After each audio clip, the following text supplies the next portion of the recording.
Hello everyone, today I'm reacting to your UFC hot takes. It's currently 2 a.m. right now, so I might be a bit tired, but we're going to grind through this because guess what?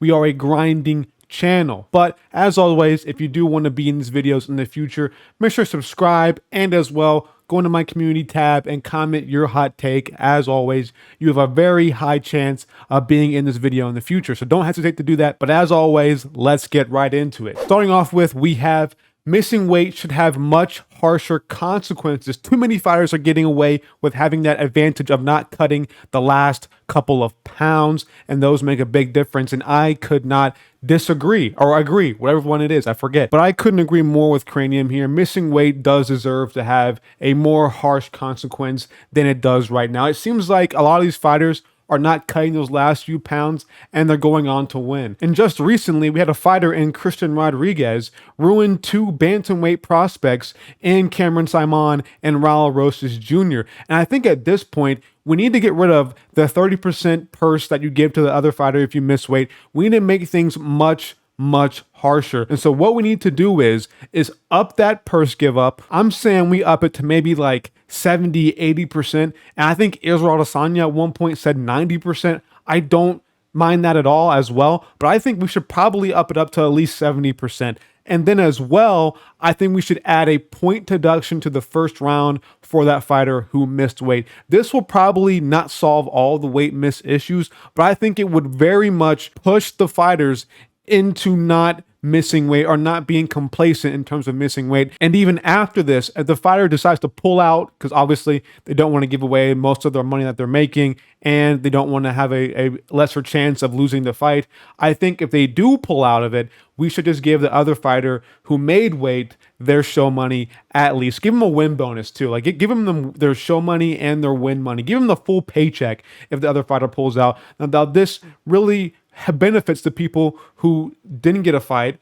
and also really hurts the fighters who couldn't make weight. And maybe that will push them towards moving up a weight class or push them towards actually making the damn weight they're supposed to make. I don't think Robert Whitaker will ever touch gold again in his career, and I don't know. Like, I'm kind of torn between yes and no here. I think the days of Bobby Knuckles are kind of done. Let's be honest here. I think that Dricus loss has kind of pushed him over the edge. And I think he is now, I'm not going to say a step behind other middleweights, but I think he's a bit farther away in his career. He can't really move down because he's too big for a welterweight, and he can't really move up because he's way too small for light heavyweight. There's really nowhere for Whitaker to go besides staying at middleweight. And I think at this point now, I think after he lost to Dricus du Plessis, he didn't necessarily get exposed, but I think guys who have power will not be afraid to walk down Whitaker and try to land power shots on him because maybe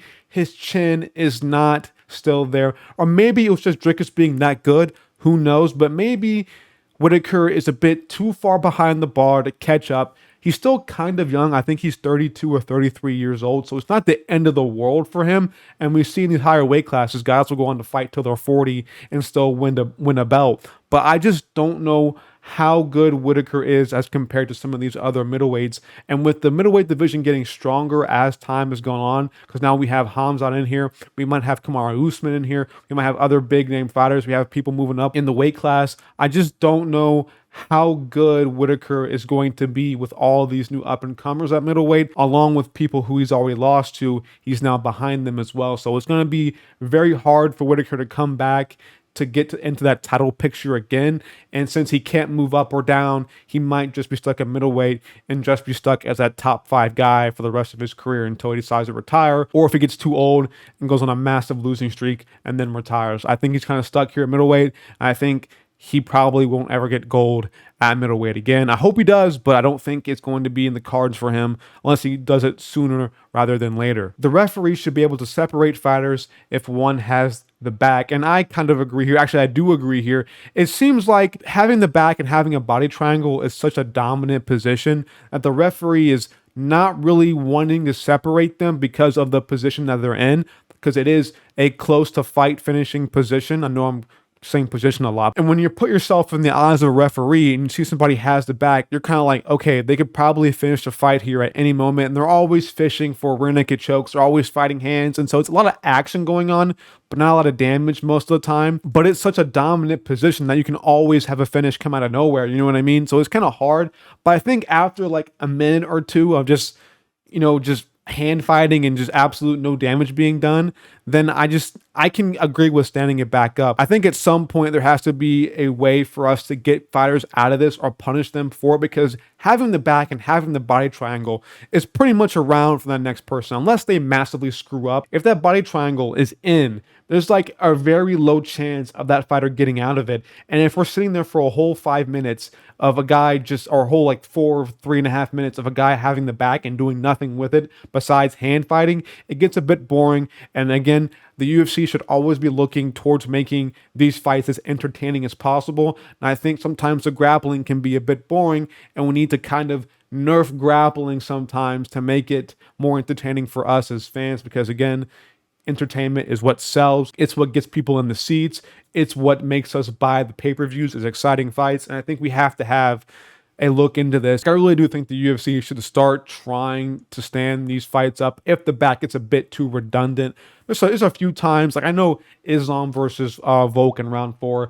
That was kind of action. I know that Islam technically gets that round, but Volk was on the back. Well, Volk had his back taken, and he was landing more damage than Islam in that round. So it's kind of a weird wishy-washy situation where Volk is doing more damage in that position, but it's not a dominant position for him. So Islam gets the round. It gets a bit confusing right there with the rules and how MMA is set up. You know what I mean? So I think at that point, we should have maybe a stand up, or the referee should step in and separate it and make them stand back up, because at that point it's a dominant position, but Islam's not being very dominant with his dominant position, if you know what I mean. So I think the UFC should definitely start looking into standing up some of these back takes or these body triangles that go on for way too long and there's no damage being done. Max Holloway shouldn't be allowed to fight at featherweight anymore. They should force him to move up. And yes, I think Holloway is kind of really bad for the featherweight division at this point. He is not fighting Volk again for a 4th fight. I know the UFC is trying to book this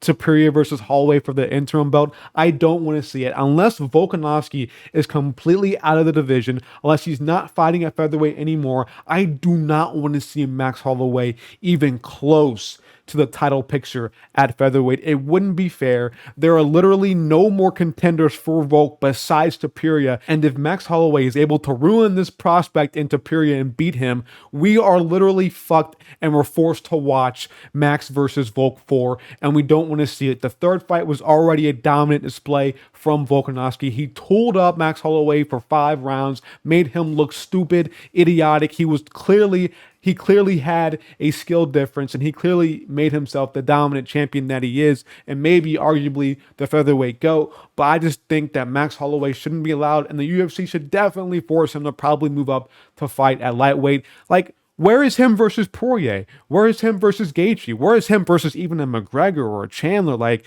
there's so many good matchups for Max Holloway up at lightweight, and he can fight there. You know what I mean? Like, let's let Max Holloway take some time off to build himself up, pack some muscle on, and fight a Conor McGregor for a rematch. That would be insane. We want to see that. We want to see Max Holloway up a division. It would be so nice, but now we're forced to watch him beat on old TKZ and KO him in the fucking, 3rd round. Like, it's kind of sad at this point.